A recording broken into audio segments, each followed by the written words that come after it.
আগামী 2026-এর বিধানসভা নির্বাচনে এই পশ্চিমবঙ্গের একটা বড় অংশের মানুষ যারা চান এই রাজ্যে পরিবর্তন ঘটুক এবং বিশ্বাস করেন যে সেই কাঙ্ক্ষিত পরিবর্তনটা বিজেপির হাত ধরেই হওয়া সম্ভব, তাদের মনের মধ্যে একাধিক প্রশ্ন আছে। যেমন প্রশ্ন নাম্বার 1, যে প্রায় 1 বছর হতে চলল, এখনো বিজেপির রাজ্য সভাপতি পদে ডক্টর সুকান্ত মজুমদার রয়ে গেছেন, যিনি আবার কেন্দ্রীয় প্রতিমন্ত্রীও বটে। ফলে পুরোপুরি ভাবে সাংগঠনিক ফোকাসকে বিজেপি করতে পারছে, এতদিন হয়ে গেল, এখনো কেন সেখানে সভাপতি পরিবর্তন হলো না? বা দিন চলে যাচ্ছে, এরপর যিনি রাজ্য সভাপতি হবেন তিনি এসে সমস্ত গেমটা বুঝতে বুঝতেই তো বিধানসভা নির্বাচন চলে আসবে। তার নিজস্ব টিম সেট আপ করা এবং সেইটা নিয়ে আন্দোলনে নামা, এই রাজ্যে রাজনৈতিক ঝড় তোলা, সেই সময়টা পাবে আদৌ বিজেপি? বা বিজেপি যদি ক্ষমতায় আসে, মুখ্যমন্ত্রী মুখটা কে হবে? এত লোপ্পা ফুলটোসের মতো বিভিন্ন ইস্যু আন্দোলন করার জন্য তৃণমূল হাতে তুলে দিচ্ছে, তাও সংগঠন জড়ভরত হয়ে বসে রয়েছে। সব থেকে বড় কথা, সংগঠনের মধ্যে যারা বসে রয়েছেন তাদের মধ্যে অনেকেই শাসক দলের সঙ্গে একটা লিয়াজও মেনটেন করে চলেন, সোজা কথায় শাসক দলের পে রোলে আছেন, এমন বিশ্বাস বিজেপির কর্মী সমর্থকরাই করে বসে থাকেন। সুতরাং তাদেরকে যখন রাখা হচ্ছে, আদৌ এত সুযোগ থাকা সত্ত্বেও কি বিজেপি ক্ষমতায় আসতে পারবে? বিশ্বাস করুন, এই প্রশ্নের যদি উত্তর খুঁজতে যাওয়া হয় তাহলে এই উদ্বেগের প্রত্যেকটা পয়েন্ট একদম ভ্যালিড, অত্যন্ত সত্যি। কিন্তু যারা এই প্রশ্নগুলো নিয়ে ভাবছেন তারা একটা মেজর ফ্যাক্টর মাথা থেকে বার করে ফেলেছিলেন, এবং সেই একই ভুল করেছিল এই রাজ্যের শাসক দল তৃণমূল কংগ্রেসও। ফলে এখন শেষ সময়ে এসে যখন রিক্যালকুলেট করতে চাইছে, হিসেব মেলাতে চাইছে, তখন আর হিসেব মিলছে না, আখেরে বড় দেরি হয়ে গেছে। আর সেই সেই হিসেব না মেলানোর বস্তুটির নাম হচ্ছে অমিত শাহ। এইটুকুনি মাথায় রাখতে হবে, পশ্চিমবঙ্গে কে রাজ্য সভাপতি হলেন, সংগঠনে কারা বসে রইলেন, কে মুখ্যমন্ত্রী মুখ, এই সমস্ত কিছু পরে। নাম্বার ওয়ান যে পয়েন্টটা, যে ফ্যাক্টরটা কাজ করছে, সেটা হচ্ছে পশ্চিমবঙ্গটাকে নিজের হাতে রেখেছেন অমিত শাহ। এবং এখানে কিভাবে রাজনৈতিক গুটি সাজানো হবে, কিভাবে নির্বাচন হবে, কিভাবে কি হবে, তার সমস্তটা দেখবেন খোদ অমিত শাহ।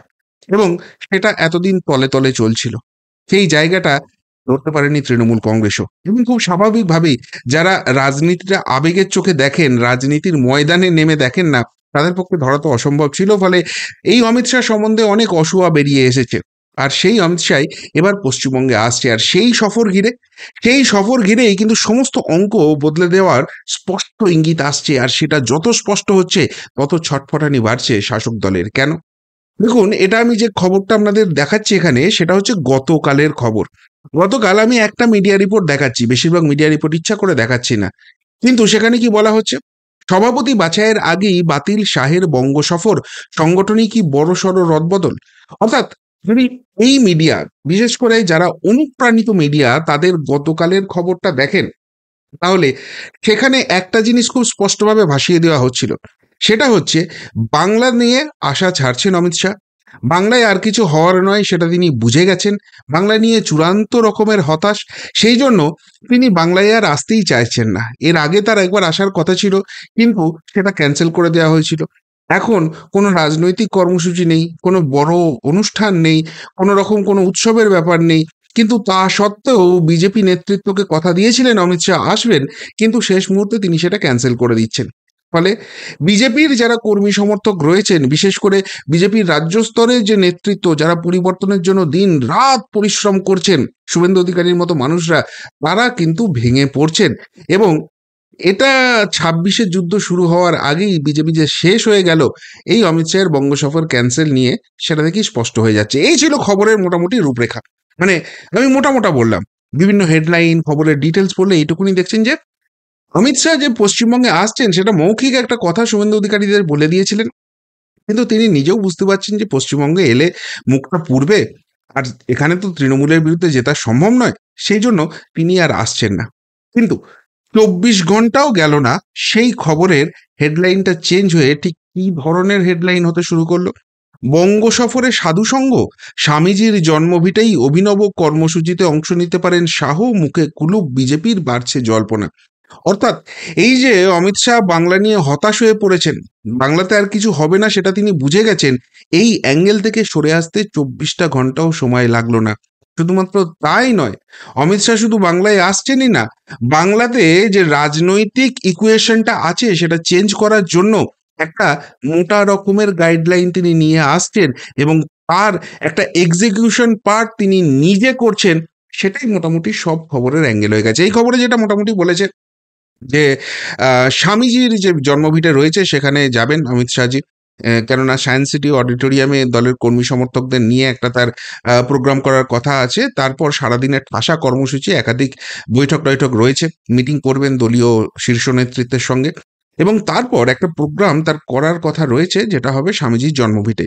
এবং সেখানে বেশ কিছু সাধু মানুষ, অর্থাৎ যাদেরকে আমরা দেখেছি সরাসরি রাজনৈতিক ময়দানে এতদিন ছিলেন না, যেমন ধরুন কার্তিক মহারাজ বা এই ধরনের যে মানুষরা আছেন, যাদের সঙ্গে শুভেন্দু অধিকারী কিন্তু খুব ঘনিষ্ঠ সম্পর্ক রেখে চলেছেন, এবং তারাও শুভেন্দু বাবুকে সামনে রেখেই কিন্তু বাংলায় হিন্দু সনাতনীদের যে বাঁচতে হবে 26-এর পর্যন্ত সেটা শেষ সুযোগ, এই নিয়ে কিন্তু দীর্ঘদিন কাজ করছেন। কিন্তু কোনো দলীয় পতাকার নিচে তারা সরাসরি করেননি, তাদের সঙ্গে একটা অনুষ্ঠান তিনি করতে চলেছেন, এবং সেখান থেকেই একটা জল্পনা ছড়াচ্ছে তাহলে এই যে 26-এর নির্বাচন আসছে, এই সাধু সঙ্গদের নিয়ে সেই ইলেকশন স্ট্র্যাটেজির একটা বড় পার্ট হবে কিনা, এটাই মূলত আলোচনার বিষয় হয়ে দাঁড়িয়েছে। এইবার যে প্রশ্নটা হচ্ছে যে অমিত শাহকে নিয়ে এরকম কনফিউশন খবর কেন করতে হচ্ছে মিডিয়াকে? দেখুন, একটা স্ট্রেট কাট জবাব হচ্ছে যে অমিত শাহের এই যে সফরটা হবে সেটা রাজনৈতিক সফর, সেটা প্রশাসনিক সফর নয়।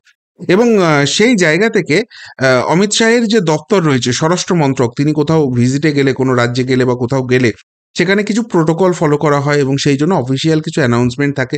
সেই অ্যানাউন্সমেন্টটা এবারে হয়নি, এবং যেহেতু সেটা এখনো অফিসিয়ালি হয়নি সেই জন্য অনেকেই মনে করছিলেন যে এত কম সময়ের মধ্যে সে অফিসিয়াল অ্যানাউন্সমেন্ট আসবে না, এবং সেই জন্য এটা ক্যান্সেল হয়ে গেছে ধরে মিডিয়া একটা অ্যাঙ্গেলে খবর করেছিল। এই নিয়ে কারোর কিছু বলার নেই।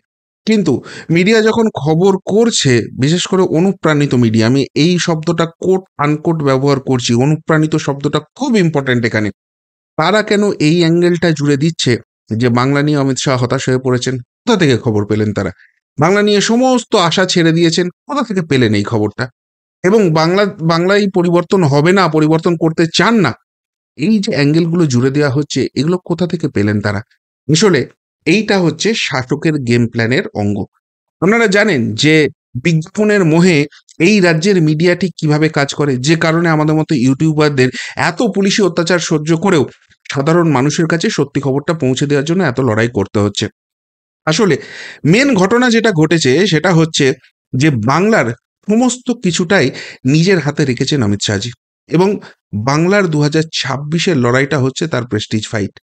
বাংলাতে 2019-এ যখন ফলাফল হলো, তিনি তখন জাতীয় সভাপতি এবং সর্বভারতীয় সভাপতি জায়গা থেকে সেই সাফল্যের যে নির্যাস সেটা তার কাছে গিয়েছিল।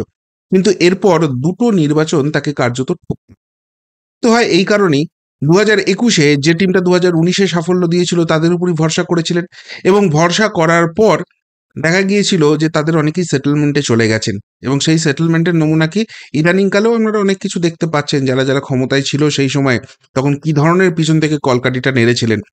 কিন্তু যে টিমটা এতখানি সাফল্য দিল, 18টা এমপি করলো, তাদেরকে অবিশ্বাস করবেন এরকম ভাবে তো কোনোদিন সংগঠন চালাননি অমিত শাহ। ফলে 2021 তাকে ঠকতে হলো। 2024-এ অন্যরকম স্ট্র্যাটেজি নেওয়ার চেষ্টা করলেন, কিন্তু 2024-এ মুশকিল হয়ে গেল, দলের মধ্যে একটা বিভাজন তৈরি হয়ে গেল। যারা এতদিন ক্ষমতায় ছিলেন তাদেরকে সরিয়ে একটা নতুন পার্ট নিয়ে আসা হয়েছে, কিন্তু তারাও যে বেসিক্যালি আগের ওই পার্টটা যারা স্যাবোটেজটা করেছে তাদের এক্সটেনশন, এই জায়গাটা বুঝতে পারেননি, এবং যারা দল বদল করে এসেছে তাদের একটা বড় অংশকে ব্রাত্য করে রেখে দেওয়া হয়েছিল, এবং সেই জায়গাটা করতে গিয়ে 2024টাও কিন্তু ভরাডুবি হয়েছে। আর দলের মধ্যে থেকে যারা প্রকৃতপক্ষে লড়ছিলেন তারা যে ইনপুটগুলো দিয়েছিলেন সেইগুলো সবটা ফলো করা হয়নি, এবং সেই জন্যই 2024-এ ভরাডুবি হয়েছে। এখন মানুষ দুভাবে শেখে, দেখে শেখে আর ঠেকে শেখে। তো এই ঠেকে শেখার পর এবার 2026-এর স্ট্র্যাটেজি সেটা সম্পূর্ণ অন্যরকম হচ্ছে, এবং সেটা যে কিভাবে হচ্ছে, আর সব থেকে বড় জিনিসটা হচ্ছে মিডিয়াতে কিছু আসছে না, পুরোটাকেই গোপন রাখা হচ্ছে। এবং এমন সময়ে এমন জিনিস ছাড়া হচ্ছে যখন আর থই কুল খুঁজে পাচ্ছে না এই রাজ্যের শাসক দল এবং অনুপ্রাণিত মিডিয়া, এবং সেই জন্য বিভ্রান্তিকর খবর ছড়িয়ে দিয়ে যাতে ভোটটাকে স্প্লিট করা যায়, আবার ওই no vote to BJP campaign করা যায়, বিজেপি তো এই রাজ্যতে সেটিং করে চলছে, বিজেপি এই রাজ্য নিয়ে কোনো আশা করছে না, এরকম হতাশাজনক খবর দিয়ে যদি স্প্লিট করা যায় সেই চেষ্টাটা করে যাচ্ছে। আর যত এই চেষ্টা করছে তত জেনে রাখবেন তত এই রাজ্যের দিকে ডিপ ফোকাস রাখছেন অমিত শাহজি, এবং সেটা স্পষ্ট হয়ে যাচ্ছে। এবং সেই ঘটনায় যে এই রাজ্যের শাসক দলও হতচকিত হয়ে পড়েছে। এতখানি কড়া মেজাজে অমিত শাহ থাকবেন এবং বাংলাকে এতখানি নিজের হাতের তালুতে রাখবেন, এটা শাসক দলও এক্সপেক্ট করতে পারেনি। কেননা তিনি সর্বভারতীয় নেতা, অন্যান্য রাজ্যেও বিজেপির তাকে অনেক কাজ করতে হয়, তার উপর দেশের স্বরাষ্ট্রমন্ত্রী, যেরকম ক্রিটিক্যাল ফেজের মধ্যে দিয়ে ইন্ডিয়া যাচ্ছে সেই জায়গা থেকে ক্যালকুলেশনে আনতে পারেননি। কিন্তু যখন এনেছেন তখন বড় দেরি হয়ে গেছে। কেন বলছি দেরি হয়ে গেছে? তার কারণ হচ্ছে যে অমিত শাহজি এবং নরেন্দ্র মোদীজি পরপর 3 দিনের মধ্যে 2 নেতা আসছেন, শীর্ষ নেতা আসছেন, এবং নিশ্চিতভাবে তাদের ওই সবার পরে এই বাংলায় একটা অন্যরকম ফোকাসড বিজেপিকে পাওয়া যাবে। অনেক কিছু দলীয় স্তরে এদিক ওদিক হবে, সেগুলো আস্তে আস্তে প্রকাশ্য আসবে। ঠিক সেই সময় যখন এরা এখানে আসছেন তখন জুনে দিল্লি যাওয়ার ভাবনা মুখ্যমন্ত্রী। প্রশ্ন উঠছে কেন? নাম্বার 1 পয়েন্ট, কেন 9 তারিখ বিধানসভা থেকে বিধানসভার অধিবেশন শুরু হচ্ছে, যেটা ওই মনসুন সেশন বলে, সেটা শুরু হচ্ছে। তার আগেই ছাড়বেন মানে প্রথম সপ্তাহের মধ্যেই জুনে যাওয়ার কথা রয়েছে। অথচ এই নিয়ে এখনো কোনো অফিসিয়াল নোট সিএমও চিফ মিনিস্টারের অফিস থেকে কিন্তু এখনো রিলিজ আসেনি।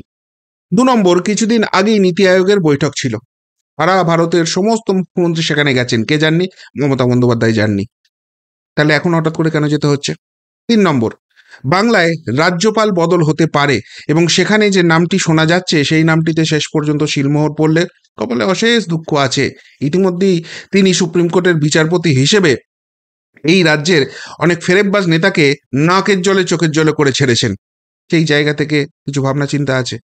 আবার 2জন নেতা এখানে আসছেন, সভা টভা করবেন, একটা রাজনৈতিক ইম্প্যাক্ট তৈরি হবে। সামনেই কালীগঞ্জ বিধানসভা উপনির্বাচন আছে, যদিও এই সবার সঙ্গে সেটা সম্পর্ক নেই, কিন্তু তাহলেও সব মিলিয়ে একটা রাজনৈতিক ইম্প্যাক্টের জায়গা তৈরি হবে। সেই জায়গায় বাংলায় মাটি কামড়ে পড়ে থাকার থেকে দিল্লি ছুটে যেতে হচ্ছে কেন?